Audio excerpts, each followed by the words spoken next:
You're listening to Bible Truth Feed, a podcast by christadelphianvideo.org for Christadelphians and all those seeking the truth about the Bible message. Join us now as we present our latest episode. I just want to have a look at those signs that will immediately precede the return of Jesus Christ, and that are more in line with the times in which we currently live in 2022. Now, the Christadelphians believe that this topic is really important, because if you were to ask any member here tonight, or many other Christian denominations throughout the earth, if you were to ask them what the hope of the Bible was, the majority of them would say the fact that Jesus Christ is going to return in some form or another and set up his kingdom. Some believe that it's going to happen in heaven itself. Others, like the Christadelphians, believe that Jesus is going to return to the earth to set up his kingdom. And it's important, this topic, because it tells us what is going to happen in the future, and this directly impacts each and every one of us. And it ultimately gives us warning signs and reminders as to when the world as we know it is going to end and Jesus is going to set up his kingdom on the earth. Now, whether or not you're here for the first time and wanting to find out what it means to be a follower of Jesus, or whether you've been a follower of Jesus for your entire lifetime, exploring the signs that will immediately precede the return of Jesus Christ is really important for us all to be made aware of, and also to be reminded of as well. Now, Jesus hasn't actually been on the earth for about 2,000 years. In fact, the modern calendars that we know of, BC being before Christ, AD referring to the Latin term which basically means the year of our Lord, that the modern calendars are based around the life and the times of Jesus himself. So we live in what is technically known as 2022 AD. Jesus, as we believe, lived and died around AD 30 odd. So he hasn't been on the earth for about 2,000 years. And in order not to dishearten, as it were, and in order to strengthen the faith of Jesus' believers throughout time, he leaves on record for his followers throughout all ages the events that will happen in the earth that mean he is about to return, or events that will help trigger memories and reminders to the people of Christ, his followers, that one day Jesus will return back to the earth. Now, when we talk about signs, what are we actually referring there to? So if you were to look in a dictionary, there are several things that signs actually do, and these are reflected in the Bible as well. For example, if you're in the medical profession, a sign is defined as being an observable phenomenon that can be identified by another person. So, for example, in the picture there, you can see somebody being tested for their temperature, which is a sign, if it's particularly high or a certain temperature, that they may well have an underlying condition, for example, the COVID-19. For example, if you're driving on a road, you may see a sign, a warning sign, that maybe the roads are slippery. And signs can be used to provide just general basic information. So signs can either be a reminder, so the reminder there to keep social distance, or it can be a sign for advertisement purposes or for general information. And in one way or another, these are all what we're referring to. These can be classed as warning signs, but generally speaking, they're information signs. The information signs that tell us that one day Jesus Christ is going to return to the earth. Now, Jesus first uses the idea of signs in Matthew 16 and verse 3. Yep, cool. This is the first time that we actually see the reference to this idea called the signs of the times. In this particular reference, it's in the context of a warning sign. He's saying to the people of his time, he's saying, you can tell beforehand what the weather is going to be like by the colour of the sky. So you can tell, that it's red, therefore it's a warning that it's going to rain later on. So this is a sign, the colour of the sky is a sign of warning. And he says, you can determine what the weather is, but you're unable to discern or interpret what the signs of the times are. And he goes on, and we can work out exactly what that is referring to by looking at other parts of Scripture and by some of the verses around there as referring to the death and the burial of Jesus and his resurrection of Jesus himself. And because Jesus uses signs, and as he uses figurative language to talk about certain events that are going to happen in the future, particularly his return, his followers or his disciples ask him what the sign of the end of the world is and what his coming is. So if you have a look at Matthew 24, those early verses there, his disciples ask him, what is the sign of the end of the world, and what is the sign that you are coming? Now, what is this referring to? This can, if we're looking in our context, we can refer that to meaning the end of the world, the end of man's reign, and the fact that Jesus is coming back to the earth. But Jesus is in part, or Jesus' disciples are actually asking something slightly different. Now, they're referring to the times of the age that they're actually living in. So Israel, in the early centuries AD, but particularly up till AD 70, are under the rulership of the Roman Empire. And as anyone could probably understand, they didn't like having rulers who ruled over them.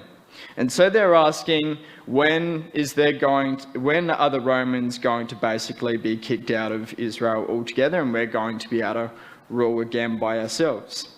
In fact, they believe that Jesus himself is going to be king of this new kingdom when the Romans are eventually kicked out. And they're asking Jesus, when are the Romans going to be kicked out and you are going to set up your kingdom over Israel? Now, what the disciples didn't realize when they were asking this question is that first, Jesus is going to have to die. He's going to have to go through torture. He's going to have to be crucified. He's going to be raised again the third day. He's going to ascend into heaven, all before he's going to return to the earth and end the reign of man and set up his kingdom then. So in the initial sense, that's what they're asking.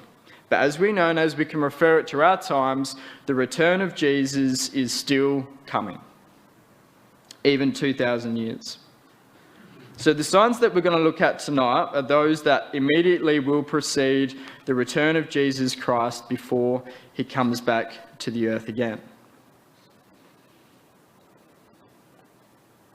Also, anyone who wishes to be a follower of Jesus, and as there have been many followers of Jesus throughout the last 2,000 years, they are asked by him to look for his coming as well.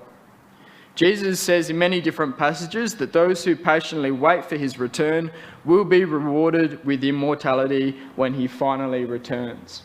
Anyone who wishes to be a follower of Jesus is asked by Jesus himself to look out for his coming as well. Jesus says in many different passages that those who wait patiently for his return will be rewarded with immortality when he finally returns. And Jesus himself, if we read on a little further in our chapter that we read tonight, Jesus leaves his followers with a message to say, "Watch therefore, for you don't know the hour in which your Lord," referring to himself as Jesus, "is coming back to the earth." Basically, he wants his disciples, or anyone who wants to be a follower of him, to be always on the lookout for his return, because he could come at any time. And that's what we're going to be doing tonight. In fact, even when he was on the earth, he told his followers that he didn't even know when he was going to return, only God in heaven. And as believers, not only in the existence of Jesus himself, but also in his return, we believe that this topic is especially important to share with you tonight. Now tonight, we don't want to go into too much detail about Jesus' first time on the earth. That's been covered over in other lectures. But we will touch on it briefly throughout the night, and if you have any questions, we can chat to them. We can chat about them afterwards.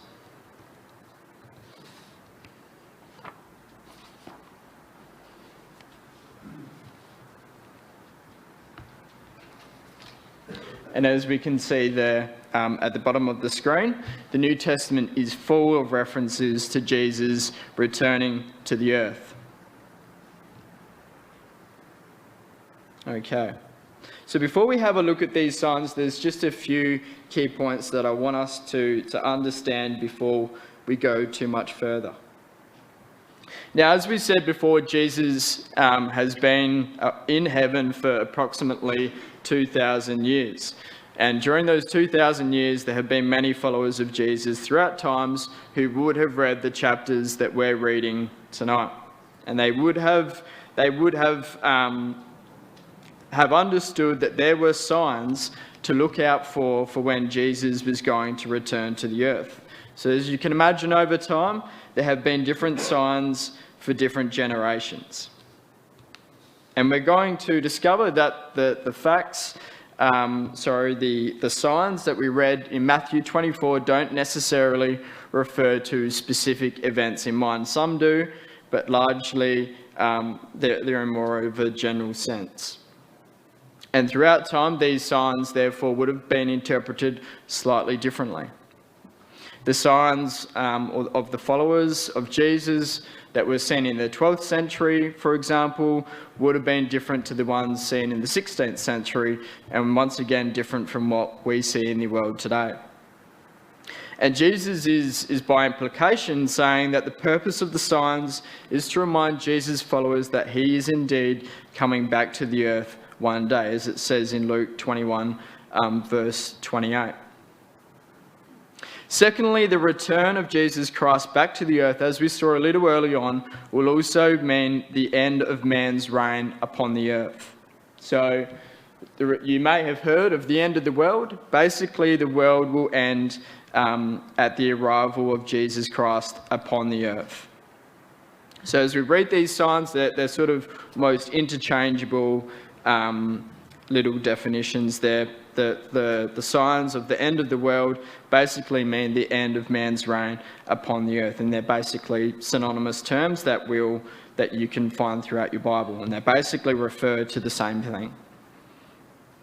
Thirdly, all the signs that we're going to be looking at tonight are found in your Bible. And as Bible students and as followers of Jesus, he asks us to read the Bible to search for the answers. And a big reason for that, and a big reason that we can trust the Bible, is that many prophecies, if you were here last week, many prophecies have been fulfilled in an incredible detail.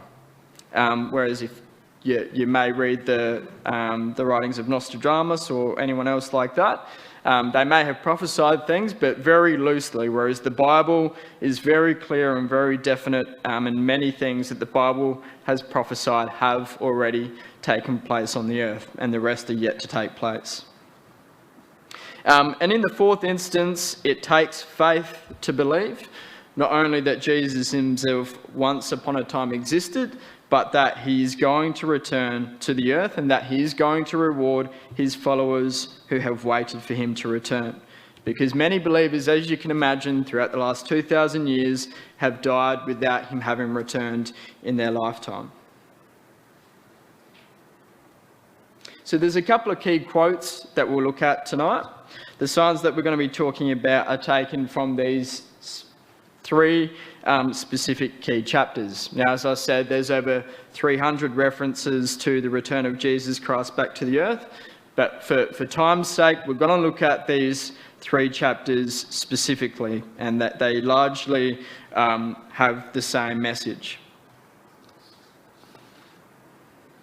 So as you may be aware, there are 4 Gospels that detail the life of Jesus Christ, and 3 of them detail the signs that will precede the return of Jesus Christ back to the earth. Matthew in our chapter that we read tonight, Mark in chapter 13, and Luke in chapter 21. And there are other chapters that we could also look at, including Matthew 13, Luke 17, and so on.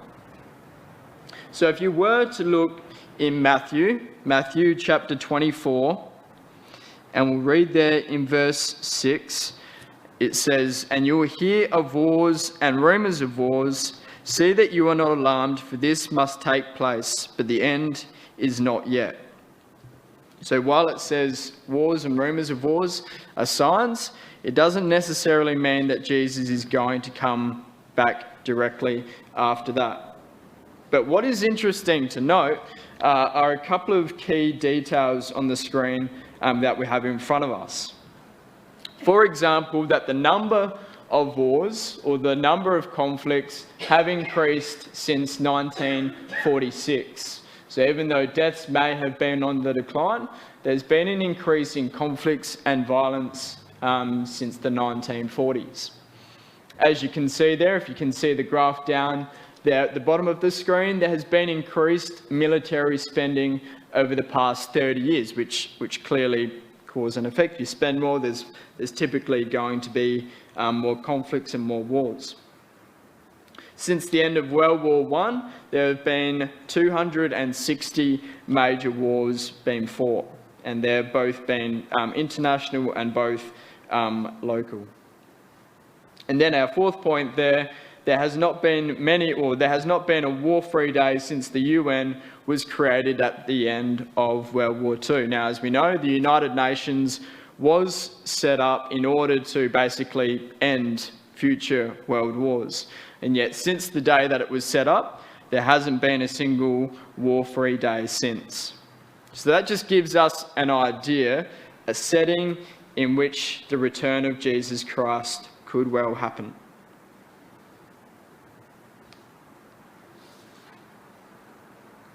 And as you're probably very well aware, at the moment we are witnessing some wars that are currently going on, particularly the conflict there in Ukraine, which is international and multiple nations are involved.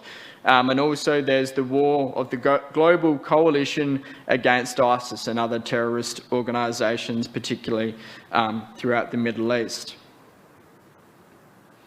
So we know that the return of Jesus will proceed or will follow times of wars and rumours of wars, but that doesn't really narrow it down, does it? And we're going to have a look at some ways in which we can narrow it down to potentially specific or more clearer times than all throughout history. The second sign there that we read about there in Matthew 24 is famine, pestilence, and earthquakes in diverse places. Now, you may not think that famine is much of an issue here in the 21st century with the technology and the funds and the resources that we have, and that's true because the world's global farmers actually produce enough food to feed 1.5 times the world's population, or enough for about 10 billion people. And yet, regardless of that, it's believed, a study done in 2019, that 821 million people are considered to be chronically undernourished, and since that time, that has only increased. And what's even more worrying at the time in which we currently live is the fact that famine is often, as we would understand, is impacted by war, and some people also believe the recent pandemic and the impacts that it's had on famine and on logistics and that kind of thing as well. In fact, you may be aware of some of the statistics. Ukraine and Russia being quite large impacts on the earth from a food bowl point of view, and the amount of countries, particularly countries in poverty, that they provide grains and very basic cereals at reduced prices. And with the war currently going on there and Russia bombing some of their exports and ports being shut and that kind of thing, particularly in the Black Sea, this is having huge impacts on countries that are already borderline. Some of the other statistics there that we can look at, so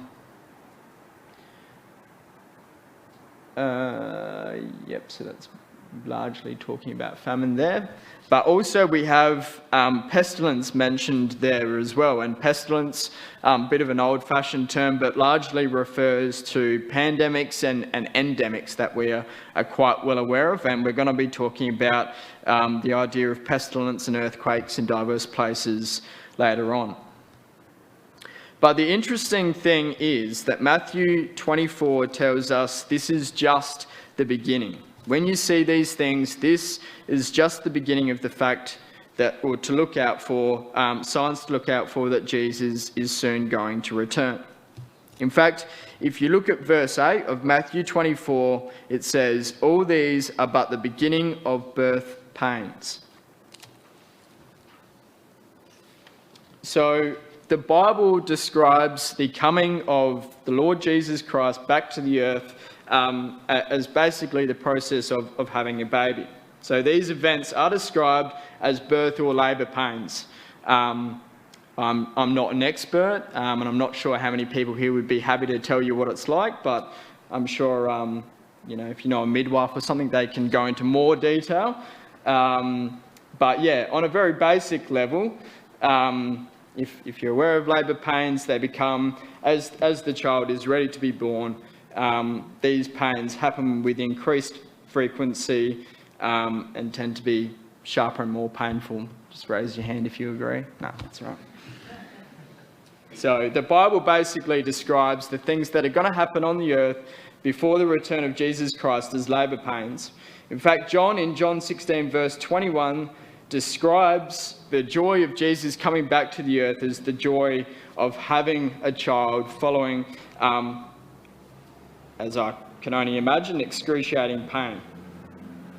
So basically, the whole point of verse 8, or the whole point that verse 8 there is trying to portray, is the fact that before Jesus Christ returns to the earth, there's these events that we've just, or the small amount of events that we've just looked at just then, will happen in increasing frequency and in sharpness as well.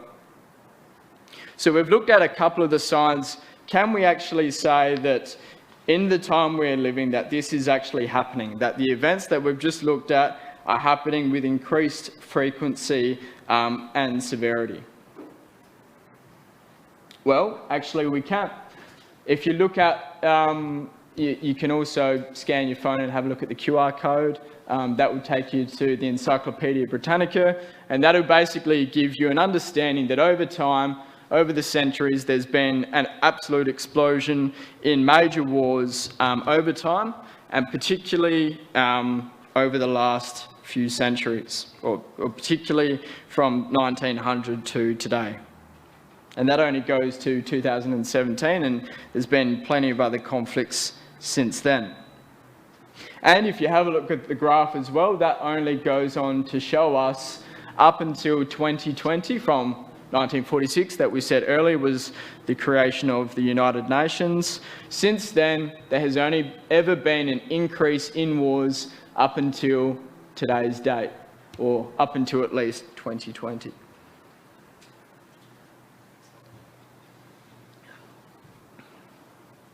So that's our first sign. We've got wars. How about famines? Has famines increased over time? Well, yes, we can also say that famine has increased over time as well. Would you believe, even though you might think that it's something that really only happened in the Middle Ages, famine is also something that is on the rise. You might not be able to see the graph there, but basically it's saying the number of undernourished people in the world continued to rise in 2020. Between 720 and 811 million people in the world faced hunger in 2020.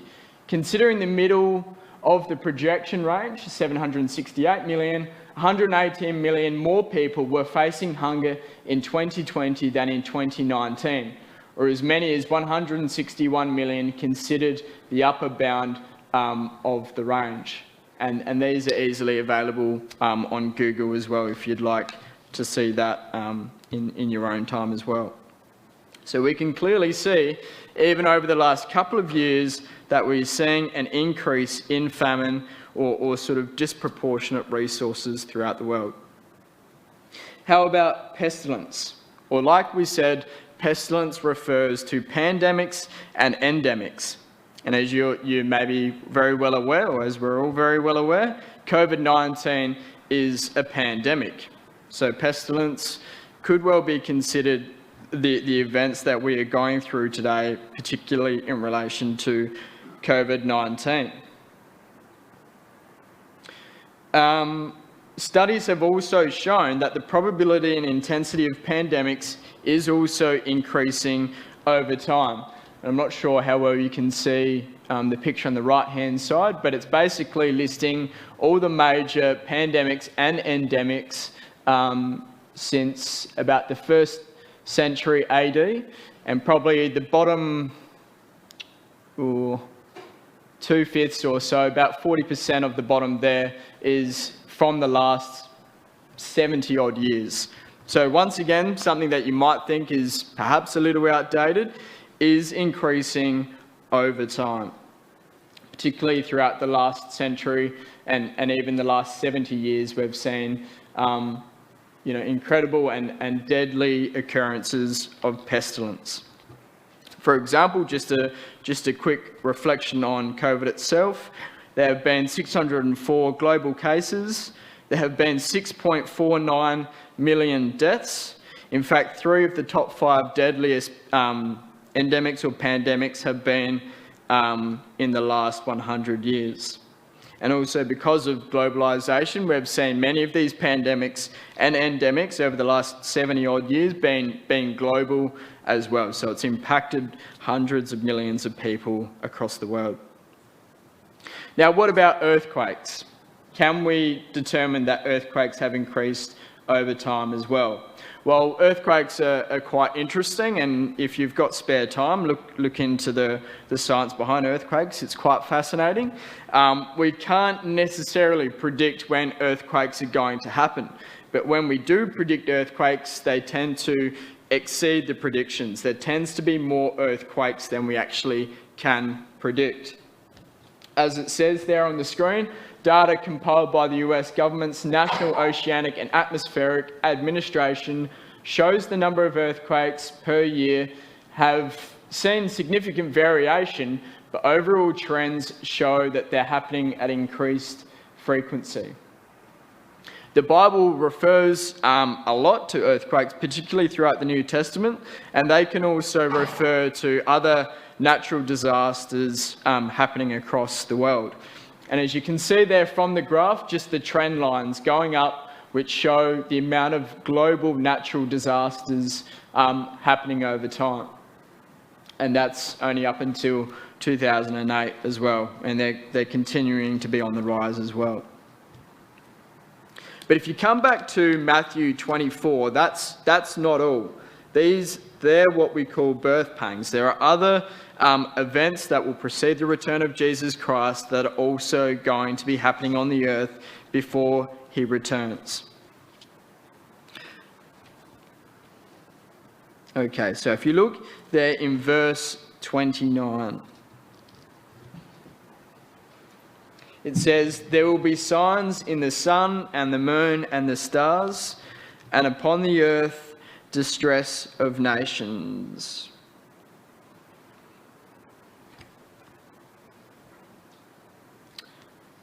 Actually, that's referring to Luke 21. But Matthew 24, being the parallel record, it does say there in verse 29 that the sun will be darkened, the moon will not give its light, and the stars will fall from heaven, and the powers of heaven will be shaken.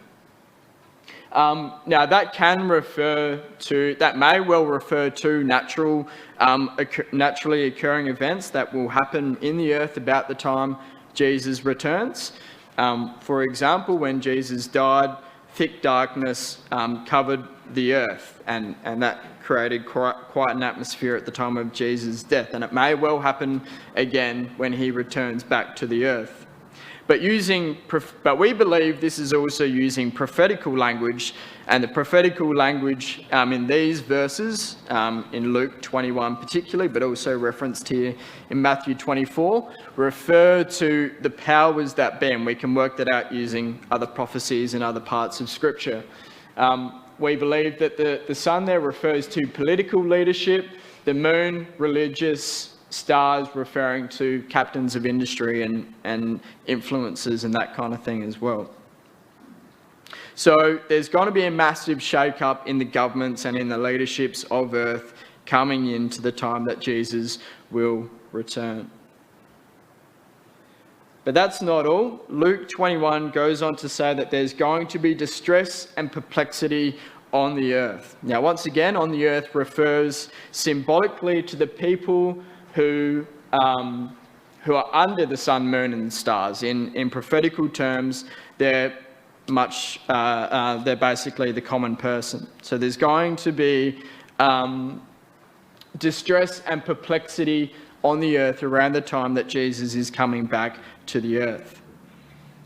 Now, as you can see there on the screen, distress refers to a tightening of a way. People are running out of solutions to the earth's problems. And perplexity has this idea of there being no way out, that man can't actually deal with the issues that they've created for themselves. In fact, for example, COVID-19 has triggered a 25% increase in the prevalence of anxiety and depression across the world. And while there are injections that you can get for COVID-19, there are fears that we're just going to have an ever-increasing number of pestilences and endemics and pandemics over time as well. The chapters Luke 21, Matthew 24 and Mark 13 also refer to the world as sea and waves roaring. Now, using prophetical language once again, the sea and the waves particularly refer to the people on the earth, and roaring as in uproar. And you can see there the Global Peace Index 2021 reveals a year of civil unrest. Underlying tensions magnified as financial pressures eases and COVID remains, and will lead to political instability that we can link to the powers of heaven being shaken in the same verse as well. And as you can see there, with the trend lines from 2011 to 2018, just to continue with the birth pangs, an ever-increasing number of civil unrest over the more recent future. And you can also look there at the bottom, this about here is when the lockdowns were introduced, and it refers to increased civil unrest over time. So we're seeing an increase also in civil unrest. The chapters also refer to terrors and great signs that are going to be upon the earth. For example, if you think about terrors, there have been, as the screen there says, terrorist attacks on a global level have increased. That's in 2021, but they've increased over time as well. The screen there also says that the Ukraine conflict is likely to create a drive in traditional and also cyber terrorism. The Islamic State has also replaced the Taliban as the world's deadliest terror group. And piracy in parts of Africa and whatnot continue to be on the rise as well. And the picture there on the bottom just shows in detail the amount of terrorist attacks that have happened over only a 6-year period, and 64 major terrorist attacks have happened in that time, which is an ever-increasing amount. Now, it's not just going to be external factors that are considered to be signs of the times before Jesus returns, but also the times in which people will live themselves. Now, Luke 17 refers, and also Matthew 24 also refers to the times Jesus returning as to the times in which Noah lived. And as you can see there from the screen, that the world will be carrying on in much the same way when Jesus returns to the earth. And Luke 17 particularly details that people were eating and drinking, marrying, and being given in marriage when Noah entered the ark. And we can tell you more about the story of Noah if you're interested. But basically, life will be going on as it is. As Jesus said, look out for the signs of the times, because it could happen at any time. And the Bible says that day-to-day activity will still continue as well. In fact, 2 Timothy 3 basically paints a picture for us as to how people will be living. Men will be lovers of their own selves, covetous, boasters, proud, blasphemers, disobedient to parents, unthankful, unholy, without natural affection, truce breakers, false accusers, incontinent, fierce, despisers of those that are good, traitors, heady, high-minded, lovers of pleasures more than lovers of God. And because these ideologies and these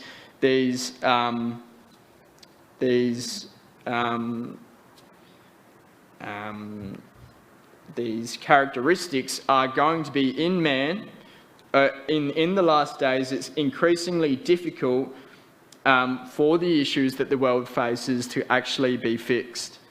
And you can see there several of the issues that the world is facing. And potentially because of the way that man is in steep decline morally, this may be impacting us to be able to solve these other key issues. Now, the interesting thing is you won't find too many websites that say these issues are unsolvable. And that's largely because the world, man, believes that they're very able to solve these issues themselves. But logically speaking, a lot of these issues are irreversible. Population continues to be on the rise. You can see the extinction of animals continues to happen exponentially. Depression and anxiety, which is obviously major health concerns, continue to rise, particularly for young people. And just the top right graph there just talks about the severe inequality with how justice and resources are given out across the world.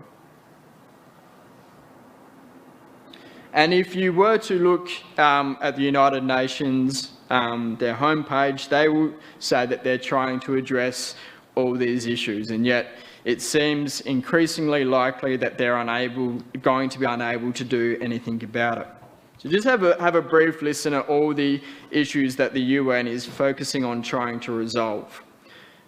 Issues in Africa, ageing, AIDS, energy, issues with children, climate change, decolonisation, democracy, disarmament, poverty, food, health, human rights, international law and justice, migration, oceans, peace and safety, population rises, refugees, water, youth. And that's just to name some of the key issues that they believe the world is facing that they need to sort. But the thing is, man is never going to be able to sort these issues for themselves, and hence these are things that are going to immediately precede Jesus coming back to the earth, because the return of Jesus to the earth will in fact solve all the issues that we have in front of us. For example, as you can see there on the screen, Isaiah 35 details what creation is going to be reversed back to its former glory at the time that Jesus will return. And this will be done almost effortlessly when he returns to the earth. Psalm 72 is also quite a good chapter to refer to. It refers to the kingdom age. Particularly, Jesus will look after the poor and the needy and will provide for their needs. Isaiah 2 verse 4, war and conflict will end with the return of Jesus to the earth. Isaiah and Psalms once again say there will be food for everyone. Micah 4 verse 4, that everyone will be in peace and safety. Isaiah 65 verse 20, disease and sickness will be brought under control. 1 Corinthians 15, verse 25 to 26, detail that throughout the process of Jesus being on the earth, that there will be no more death. Jeremiah 23, verse 5 says that Jesus will restore justice on the earth when he is made king. In Zechariah 8, verse 5, children will even be able to play in the streets of Jerusalem. And if you're aware of what's going on in Jerusalem, that seems increasingly unlikely to happen with man's intervention. So as we close tonight, I'm sure you can see with me that the events happening on the earth as we speak could well tell us that these are signs that Jesus is soon to return to the earth. And the point of these signs is to remind Jesus' believers, as we've said over time, not only to remind them, but also to warn the believers not to lose faith that he is once again going to return to the earth, and that we have to be prepared for his return because it could happen at any time. So, how can you be a part of this? As we've said before, in order to be a follower of Jesus, you have to believe that he is coming back to the earth, and that he's going to reward those who have followed him. Mark 16, verse 15 to 16 detailed the necessary need to be baptized and to preach the good tidings of Jesus coming back to the earth, which is the gospel. And as we've discussed also, and as James points out in James chapter 5, that we must watch and wait patiently for Jesus to return to the earth.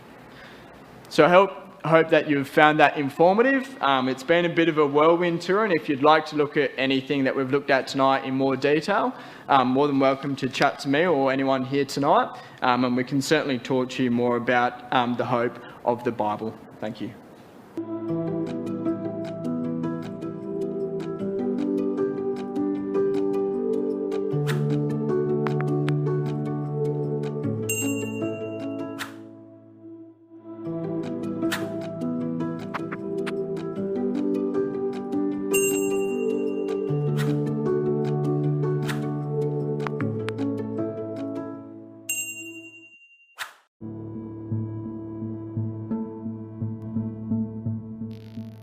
Thank you for joining us. We hope you found the episode helpful. Don't forget, most of these episodes are also available as videos on our video channel, cdvideo.org. So head over and take a look. If you have any comments or questions or suggestions, please get in touch or leave us a voice message. We love to hear your feedback. You can email us at btf@cdvideo.org. If you enjoyed the episode, then please share it with others. Until next time, may God bless you in your studies and your walk towards God's kingdom. Amen.